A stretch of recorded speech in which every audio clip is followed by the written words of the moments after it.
Malta and Gozo, and welcome to another edition of Lovin Daily. I'm Tim Diacono, joined by Julian Bonici, and today we have a special interview with Andrew Bonello, president of the NGO ReLeaf, to discuss Malta's cannabis laws and what needs to change and what is happening even behind the scenes in this regard. But before that, we have a couple of stories that we're going to be discussing. How lawyers are demanding the full extraction, that the full extraction of CANNABIS phone is presented in court. The former director of one of YORGEN FENECH'S companies is said to be interrogated by the financial crimes police. Fish farm operators have been ordered to clean slime from bays around the island. A former deputy leader of the Labour Party is calling for an inquiry into the DAPHNE GALIZIA public inquiry, and a Maltese architecture student has presented visuals of an ideal version of Mount Carmel in the future. Julian, YORGEN FENECH'S lawyers have us speaking about CANNABIS phone. What can you tell us about it? It's all appeared in court yesterday. So YORGEN FENECH'S lawyers are saying that police have now obtained a complete extraction of one of CANNABIS phones, which could prove their claims against lead investigator Keith Arnaud. So for those of you who have not been following this constitutional case, which was filed soon after YORGEN FENECH'S arrest in November 2019, they are claiming essentially that Arnaud was a leak in the case to CANNABIS sort of after the murder of DAPHNE Caruana Galizia. On his part, Keith Arnaud has sort of denied all claims so far. Now yesterday, YORGEN FENECH'S lawyers said, that the information on the phone, could prove crucial to their case, which could actually be really crucial in the turnout for, what's going to happen to their client. And for those of you who don't remember, YORGEN FENECH has actually faced a bill of indictment recently and should go on trial very soon. He's actually facing a life sentence for his crimes. Now, I don't know, one more little detail. So we're actually not sure which phone this is of CANNABIS. However, sources have told Lovin Malta that essentially this phone was not the phone that he was using in 2019 and before. It's actually the phone he was using a lot later when he was arrested for financial crimes. Now, I don't know about you, Tim, the information does seem very interesting and actually could be very interesting. However, for me, it does seem like a bit of an attempt for YORGEN FENECH to sort of delay the trial a little bit longer. Obviously he's facing, quite a hefty sentence behind Malta's prison walls. Yeah, well, obviously his lawyers are going to try whatever they can and whatever they must do to defend their client, and if it means throwing other people under the bus, then so be it. The fact that it's his CANNABIS second phone, so after the arrests, does indicate that perhaps it might not be as telling as people might have been led to believe, but still, let's not forget that CANNABIS is a major part in this whole case. Melvin Toma had named him in his will as one of the masterminds. So, obviously he's denied this. So let's see. I'm looking forward to seeing if this is just another ploy by YORGEN FENECH'S lawyers to just drag the case on even further and delay it even more, or if there is something credible and interesting inside this phone. Moving on, one of YORGEN FENECH'S former directors is said to be interrogated by the police. Republica's president, Robert Aquilina, addressed a press conference yesterday outside the police headquarters and said that a certain Anthony Farrugia, nicknamed El Buddy, who used to be a director of one of YORGEN FENECH'S companies, is said to be interrogated by the police. How Republica knows, I have no idea, but he's saying that is the case. He even said he's going to be interrogated for an hour and a half. Again, how he has information, I don't know, but it seems he wants people to know that he knows. And the indication is that he's going to be interrogated in connection with Bitcoin purchases made by YORGEN FENECH, and that may or may not have been used to purchase certain illegal items, such as certain destructive weapons, including hand grenades. Now, this is something that I find quite bizarre about this case, right? So there's many twists and turns, but hand grenades, YORGEN FENECH tried to buy hand grenades from with Bitcoin from the dark web. Yeah, that was the same indication in court, right? Just a reminder, the actually emails of him asking, you know, for these weapons and stuff happened just as he was revealed to be the owner of 17 Black. So there were obviously a lot of red flags raised there. And when it comes to this this now, you know, notorious ill body, he's actually been questioned by police before. He was actually questioned along with Heathcliff Farrugia, who was the former MGA CEO, who's actually faced charges in court because of his relationship with Jorgen Fenech. Now, this is just another detail, you know, in the financial web of Jorgen Fenech on the country that was slowly to starting to find out exactly the extent of it. I think there's still a lot more to go, you know, we're going to keep on hearing claims and counterclaims, I think, for the next few years about until all this case is settled. Follow Lovin Malta for more details. On to our next story, 3 fish farms in Malta have been ordered to clean up slime across the south of Malta after it was determined that slime along the coast originated from their activities. So this comes after the Environment Resources Authority received reports of fish slime around St. Peter's Pool, St. Thomas Bay and other swimming zones around Marsa Scala. I actually saw the images. If you haven't seen them, you just can go on lovinmalta.com. You know, they're actually pretty disgusting. I don't know why anyone would actually want to jump into the sea during that period. And remember, this is all happening while Malta's in the middle of yet another heat wave and one of the hottest Augusts, I think, in recent memory. However, that's just not it. The Environment Resources Authority are also investigating reports of slime across Pembroke and St. Julian's in particular. So I guess we're going to hear more about this in the coming weeks. Another re-emergence of sea slime along Malta's coast. You know, this is a regular occurrence in Malta. We've heard about it countless times, but it seems time and time again it never gets addressed. And just a reminder, you know, this is a fishing industry that has courted quite a lot of controversy in recent years, particularly with quite an infamous tuna scandal that sort of went away, swept under the rug. I really hope it gets solved, and I hope we're not back here again next summer talking about it once again. Yeah, well, it's we've been talking about it, like you said, summer after summer, and here we are again. Poor swimmers who have to face this. You know, it's the best time of year to go swimming, and yeah, it must be very, you know, uncomfortable, very unfortunate to go swimming and find yourself surrounded with this sea slime. Now into our next story. A former deputy leader of the Labour Party, Joe Brinkart, has upped the ante against the DAPHNE GALIZIA public inquiry by filing a judicial protest which calls for the state advocate to launch its own inquiry into the conduct of the judges and ex-judges sitting on the public inquiry. Now, his argument is that the judges went, you know, out of bounds. They exceeded the parameters they were given, and that one of them, Joseph Said Pulicino, was compromised by virtue of a comment he had passed while representing the Ombudsman in an annual report. Now, this comment, which appeared in the 2019 annual Ombudsman's report, linked the murder of DAPHNE GALIZIA to the impunity within the state, and said something is rotten within the state of Denmark or the state of Malta. And the implication is obviously that he already had his mind set on the situation, and that he was therefore not an impartial player in the proceedings. Now, legally, I'm not sure what the process will be, to be honest, but what I do find quite strange and quite interesting is that there definitely is a very strong coordinated attack on the public inquiry in recent days. Obviously, these things are coincidentally coming out once the inquiry has all been said and done and concluded. And now some people who are dismissing Joe Brinkart as like just some kind of lone wolf, some kind of, you know, he just wants to try and be relevant or whatever. I think there's a bit of a puerile argument.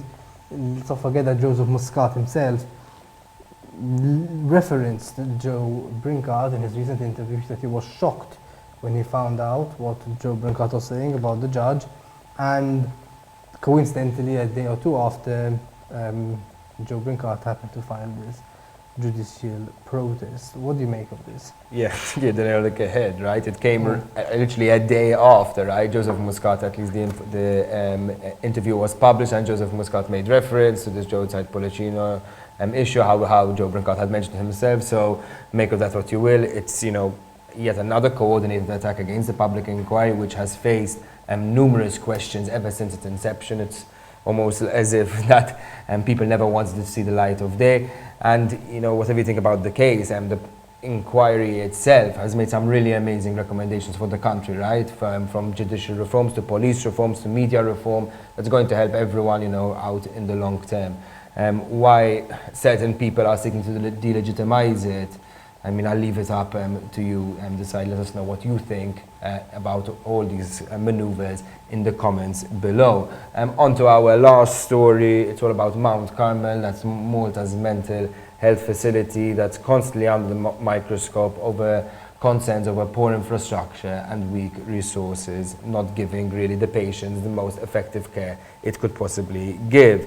One keen architecture student has now taken it into her own hands to sort of redesign the interior and give it a complete rethink, to sort of put, you know, patients and their experience at the core of it all. So Kirsty Borch was only just 21, you know, sort of said she looked at the design from the few photos that are available and lamented how unfortunate it was, you know, that's really not putting, you know, what the patient needs front and center. You can see images of the design all on lovinmortal.com. However, you know, just a little taste of it, you know, it's got this really bright and really airy feel that's got, you know, sort of art therapy and greenery right at the core of it. You know, it's got a really nice message behind it all. It's even got facilities that cater to private rooms, you know, for people who actually need, you know, some alone time, you know, some individual treatment and to be alone. You know, the project is actually really interesting, you know, and it's really putting patients at its heart. Now, from the Malta's government perspective, it's actually announced plans to introduce a new facility in 2025. However, you know, we've been let down on several promises on mental health before. You know, sometimes we get the impression that it's being taken seriously, but then, you know, initiatives and promises sort of never really get the follow through they deserve. Hopefully, you know, the people on duty are actually, you know, looking at these plans and really trying to take these ideas on board, you know, to give mental health patients the best treatment they could possibly get. Yeah, it's always great to see young people take initiatives like this of their own free will, and it would be lovely to see some of these renders that keep somehow popping up in the media actually become reality eventually. Now that's it from us for today, but stick around after this short video for our interview with Andrew Bonello, the president of ReLeaf, to discuss Malta's cannabis laws, the famous white paper that was proposed a few months ago, and what needs to happen to reform this industry.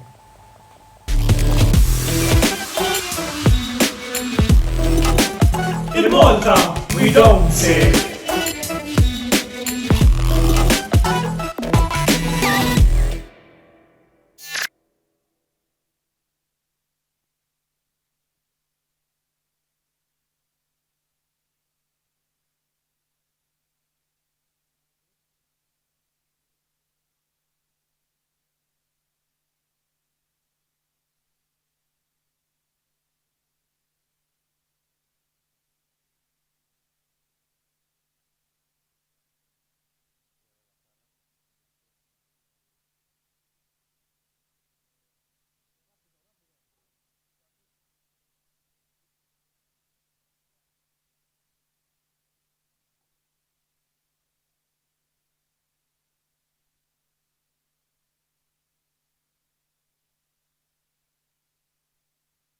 Lovin Daily. With me now is Andrew Bonello, president of the cannabis lobby group ReLeaf.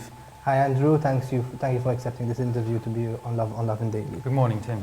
So 4 months ago, Andrew, the government, as we know, published a white paper on cannabis reform for public consultation. The consultation period has closed and the government's meant to be analysing it. We've heard nothing about it since then. Like, has there been any update at all from your end?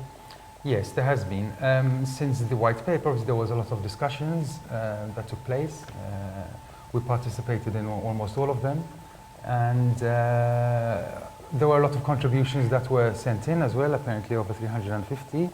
And so obviously they had to go through those and then eventually come up with some sort of structure for an actual bill. And I can confirm that the bill is more than halfway ready. It's being worked on. We as an NGO have made contact, of course, with the new person in charge, which is Owen Bonici. As soon as he was given the post, we made contact and we met with him, principally to make sure that we carried on from where we left off, and to make sure that he was sort of in the same picture as was Rosiane Kutaya before, because we think that she did some very good work for the cause.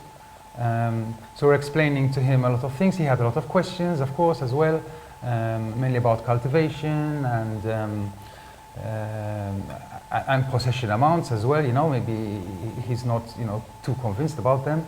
What do you mean, not too convinced? Well, I mean, if we look at all the feedback, you know, and especially you can gauge more or less all the other NGOs or stakeholders weren't happy about the amount of grams that one will not be criminalized for. They wanted to be less. They wanted to be less. I mean, they come out and they say that they're in favor of decriminalization, but sort of 7 grams, you know, they say 7 grams you should still be criminalized for, you know, so it should be taken down. So it doesn't really make sense, you know. And like you said, so Owen Bonici has been there a few months, right? So what do you make? Because obviously he was also the same minister. He was Minister for Justice a few years back, where he led, he spearheaded the current legislation on cannabis, which was an upgrade, to be fair, on the previous laws, but it didn't go anywhere near far enough. In fact, they have to re-update the law again. So are you hopeful that he is the man to really make an impact in this industry, especially when comparing him to someone like Rosiane Kutaya, who you had said was quite passionate about the cause? Yes, Rosiane was very passionate about the cause, and she got the message. You know, she understood that this is a human rights issue and then nothing else. You know, it's not a gift to cannabis consumers, not by not arresting them or not criminalizing them for their self-supply, as in growing their own cannabis at home for personal use. So that's why in our meetings I just wanted to make sure that we're on the same picture with Minister Bonici, and I mean I think he's very much in favor of going forward with what the white paper is proposing. So I'm kind of looking forward to see what comes out in the bill. I can confirm that for him it's a priority, because I met him. Then we had a Zoom conversation. I've been in contact, you know, over different queries that they might have. And so yes, I think that by October, first thing, it should be tabled in Parliament. So recently police seized 136 kilos of cannabis in a single raid in Burmarat. It's been described as one of the largest cannabis raids in recent Maltese history. Have people been reaching out to you about this, like to express their concerns? Well, I mean, I've been reading a few comments, you know, with people saying that there might be sort of a bit of a drought on the market, but I don't think that the market is controlled by sort of one entity. So usually what happens is when there's a big drug bust like this, we see that it plays into the hands of other people that are importing and doing the same thing. They're going to have more territory, they're going to be able to make more money. And let's not forget that these people, you know, all you have to do is look at the lawyers list, you know, that they have defending them. I mean, you know, if someone like you or me got caught with 2 plants at home, I don't think we'd be able to afford the lawyers that they have. They literally have a dream team. Yeah, no, I saw there was like five different top criminal lawyers. They have a dream team. So, you know, good for them. I mean, but at the end of the day, what's going to happen is going to spark violence. You know, people are going to want to take over that market now. So they're not going to be scared that the police are going to come after them next. Well, I mean, look, these people were busted through, I read from the media, through a tip-off, you know. So, I mean, who tipped them off, you know? 99% is the competitors, you know. So we're just going around in circles. I mean, people need to realize that the people, and I'm not talking about this particular case, but in general, you know, the main players that are bringing in cannabis are not doing it you know, to feed their families. They're doing it then to reinvest that in other black market business like human trafficking, maybe cocaine, you know, bombs, you know, blowing up journalists. I mean, this is where it all starts from, you know, and we as a cannabis community are not happy to be giving our money to these people, and so something has to be done. Yeah. So, so a couple of points over here. So first of all, you mentioned the issue of the legal dream team that these people can afford. Now, recently you made a very interesting point when you spoke to us about the current situation on the ground, which is the fact that when somebody, not talking about these people, but a regular person gets charged for a cannabis crime, they have to spend quite a lot of money to have to hire lawyers, court applications, not only money but time, spending, fighting out a case in court. Often takes years, sometimes it takes decades, and there's an argument to be made that even if at the end of the entire process a person is found innocent, the fact that they would have spent so long fighting this case and they would have spent so much money fighting this case by to appointing lawyers is in itself means that their lives have been harmed anyway, even though they were innocent, and in a very significant way. Well, I mean, innocent or sort of guilty of cultivating 2 or 3 plants, let's say, you know, is what it is. I mean, it's not only the money that goes into it, you know, but it's also the shock, it's also the mental health of that person, you know. I mean, you have to be a pretty strong person to sort of just brush it off to the side and say, okay, well, I have a court case and I'm spending a lot of money, and maybe some people are stronger than others, you know, but I can confirm a lot of people get in touch with us and they're literally losing their heads, you know. They're going through major mental health crises because they can't cope with the situation. And as you said, sometimes it goes on for decades. These are things that we never see mentioned by other NGOs. Seems like we're the only ones to bring it up. They might say they're in favor of decriminalization, but they're just happy to have these people then end up on their doorstep so they can then obviously ask the government for money to look after them. And obviously the fact is that even once the court case is over, there isn't much of a sense of relief, but more the fact that, you know, you spent years, sometimes it's even your prime years of your life, like you spend your entire 20s just fighting and 30s fighting this court case, and then okay, you're cleared. But then, like, what compensation do you get for having to be dragged through that process over the years? You don't get compensation because that's the law. So, and that's what we're trying to change. You know, we want to make sure that people are not criminalized anymore for simple possession or for cultivation or for sharing. These things need to be regulated. That's something obviously that's going to happen in the future. When the white paper came out, it was what it was, you know. We were hoping for something much stronger, obviously, you know, more towards a legally regulated model. But as the Prime Minister did say, you know, he didn't want to sort of go from one extreme to another. They went on record for saying that. So, I mean, maybe is the white paper sort of in between? I'd say it's a little bit less than sort of, you know, in between, if you know what I mean. But I think we have to see what's going to come out in the bill, you know. Are they going to cave in to the pressures of these other NGOs, or are they going to take human rights seriously? What about the situation regarding medical cannabis? So you mentioned that people who had addiction problems in the past cannot apply for it whatsoever.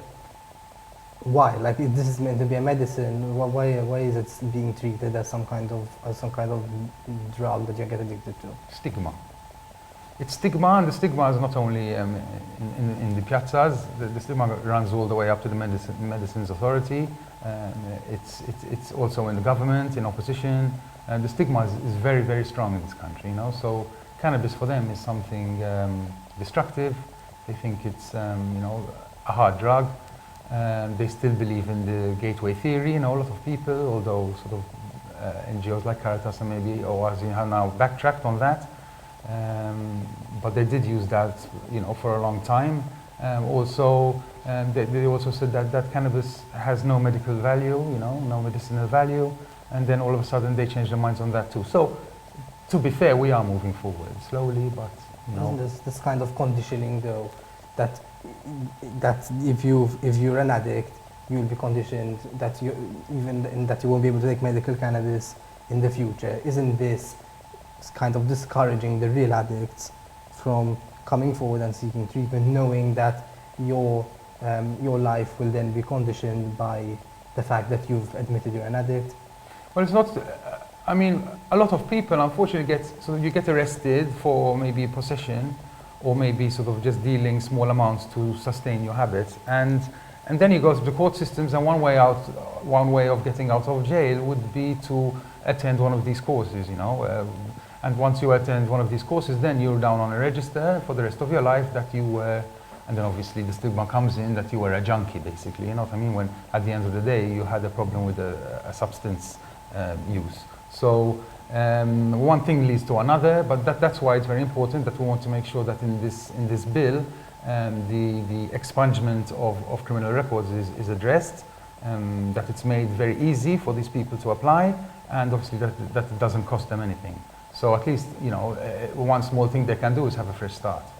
So the white paper notes that Malta ratified 3 United Nations conventions in the 60s, 70s and 80s, which basically make it mandatory for states to criminalize the production, sale and possession of cannabis for non-medicinal or scientific purposes. And it actually says in bold, in the context of these treaties, the legalization of cannabis is not permitted. So what's the solution for Malta here? Is it meant to go against these treaties or try and find a way around them, or just bow its head and say, look, you know, we've signed these treaties in the past, now we have to live with the consequences of it? Well, we're seeing more Western countries challenge these ancient, we can almost call them treaties. The Misuse of Drugs Act and I think it was of 1970 is basically 50 years old. It was written when women couldn't vote. It was written when asbestos was used, you know, on a daily basis in construction. And this law has still stood, you know. It's been challenged a lot. A lot of countries have gone ahead and decriminalized, you know, way back up to 20 years ago, like Portugal. So the decriminalization of actual use has been stopped.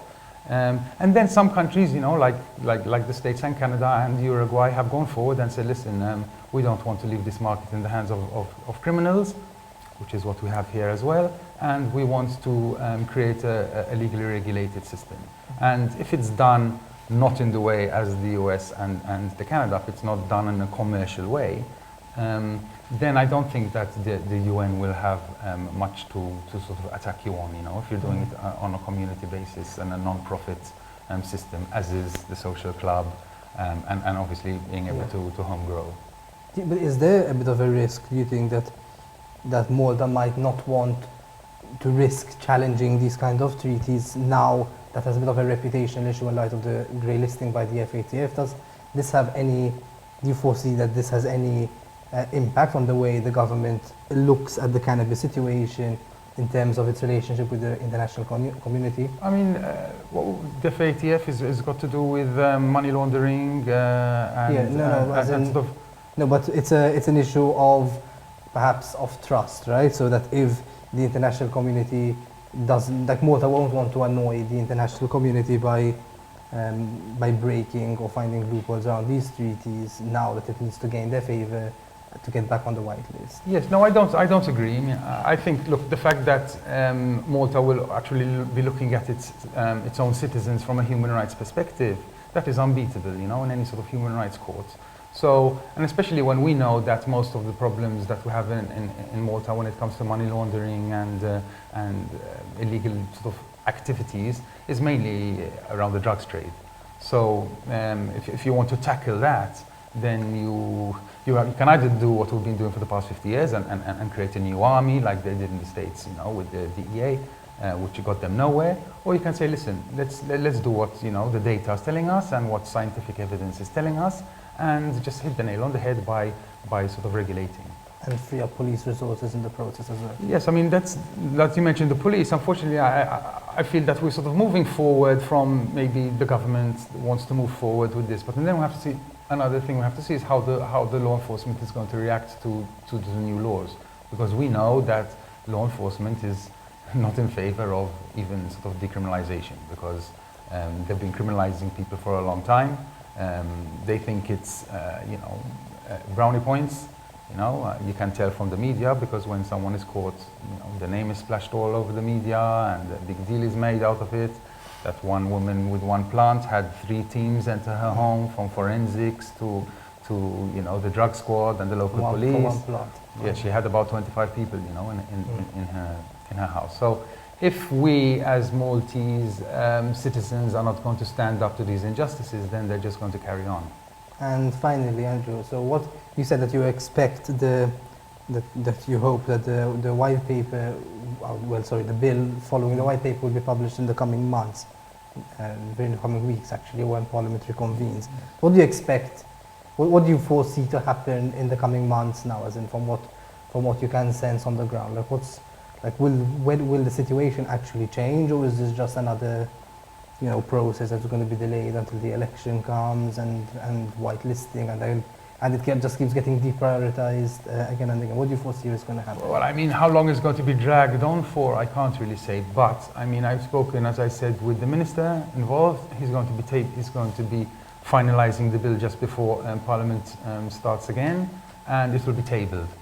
So, you know, what's to be discussed and then in Parliament, you know, so and then obviously it can get changed and there might be opposition to what they're proposing. It might already have been scaled back, or maybe they've included some beneficial things to it. So we can't really say, but I mean, at the end of the day, we have to accept that we're coming from, you know, a pretty harsh prohibition setup that we have here, probably one of the harshest in Europe. And so if we make these moves, I mean, as small as they are, and I understand the community saying, listen, we just regulate it already, you know, we have to accept that, you know, what was proposed in the white paper is a big deal. Andrew Bonello, thank you very much. Thank you very much for watching this interview, and make sure to follow lovindaily.com for the latest updates about this white paper and other developments in the country. And have a day full of loving.